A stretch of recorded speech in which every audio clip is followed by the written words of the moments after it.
شروع یک روز نو رو به هر یکی شما بینندگان عزیز شد باش میگویم و چون همیشه در صبح بر وقت با خبرهای تازه در خدمت شما عزیزان هستم. حالا ساعت به وقت پراگ رسو 7 است و شما از آزادی ویدیو کانال رادیو آزادی نوید بومدادی رو در تقدیم من شهلا خوجا تماشا دارید. باوری دارم در چند دقیقه دیگر حتما با ما خواهید بود و چون همیشه نخست از باد و هوا میگوییم. در پراگ امروز هوای بارانی خواهد بود. انتظار می رود که حرارت هوا روزانه 12 درجه رو تشکیل نماید. در مسکو پایتخت روسیه امروز باران میبارد. گرمی در دوام روز به 9 درجه میرسد. در دوشنبه باشد هوا ابری است. حرارت به 27 درجه برابر خواهد شد. مناقشه یک گروه از دانشجویان دانشگاه دولتی تجارت تاجیکستان در دوشنبه با مرگ یک نفر انجامیده است. مقامات امور داخلی پایتخت گفتند زد و خورد صبح 8 اکتبر در حدود نویه سینا رخ داد. بنا به اطلاع رسمی دلمراد فوزیلوی 17 ساله از ضرب کارد در جای حادثه هلاک شده. در این کار هم درسش را عبیدالله قربانوی 18 ساله گمانبر می شود.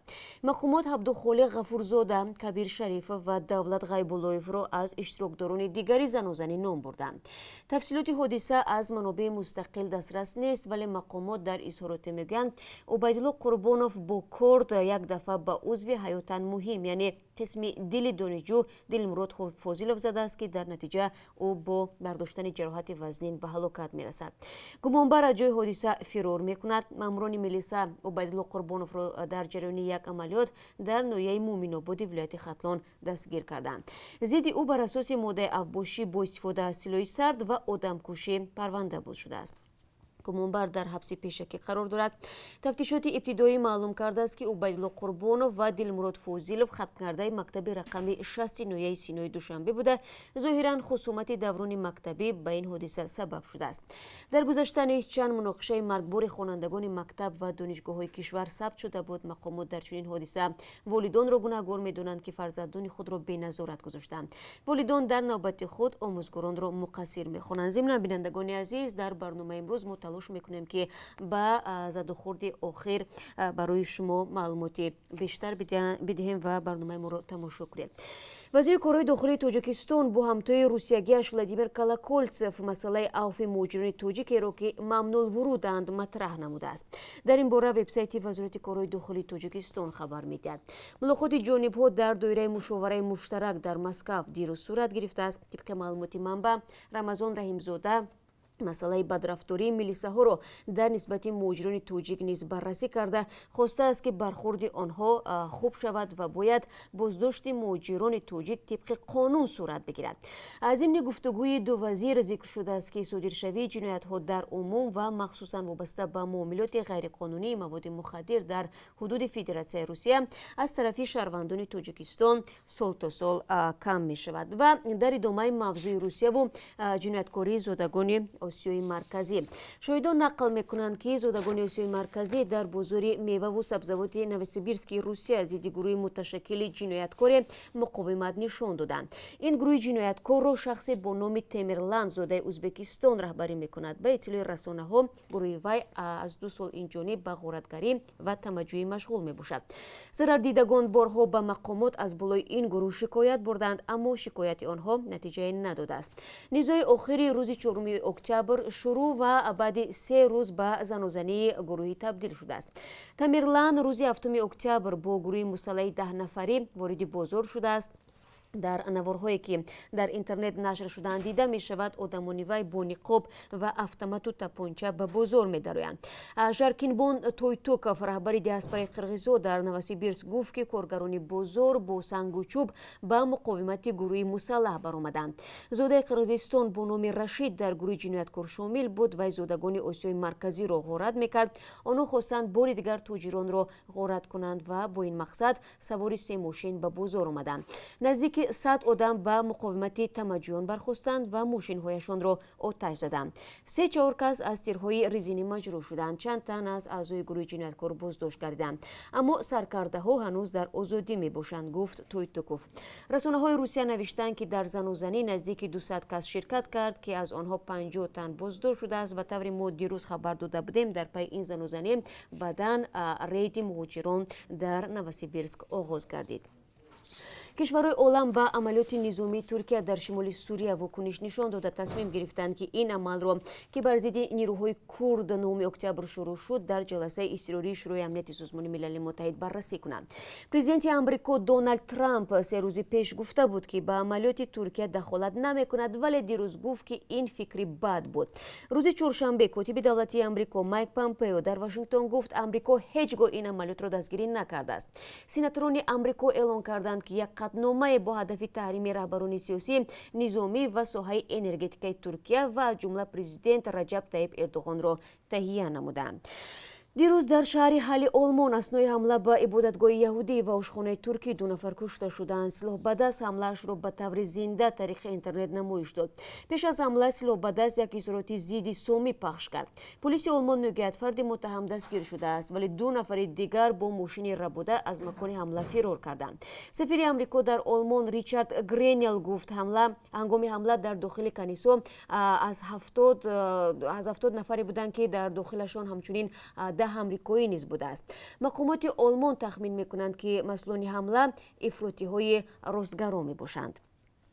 امام زبیرов ساکن 64 ساله دهه زرنیساری نویه جیهون با جرم به خودکشی رساندن عروسی 18 ساله خانواده گلبهار فرامرز و 5 سال و 2 ماه از آزادی محروم شده است.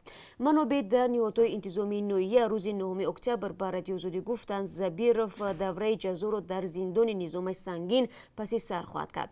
فعلا جزئیاتی از این بیشتری حکم دسترس نیست. پیوندان امام زبیرov گفتند آنها از حکم دادگاه راضی نیستند و برای بازبینی آن تلاش خواهند کرد. آنها باور دارند که عروس خانواده بیماری روانی بود و خودکشی کرده است، نکته که جانب دعواگر قبول ندارد. حکم امام زبیرov هفته گذشته صادر شده هنوز به اجرا ندرآمده است و طرفها حق دارند که از روی آن شکایت کنند. شاهرخ رجبزاده دستور نویه جیهون اعلان حکم دادگاه را تصدیق کرد، اما گفت او برای محکوم شده 8 سال زندان طلب کرده بود.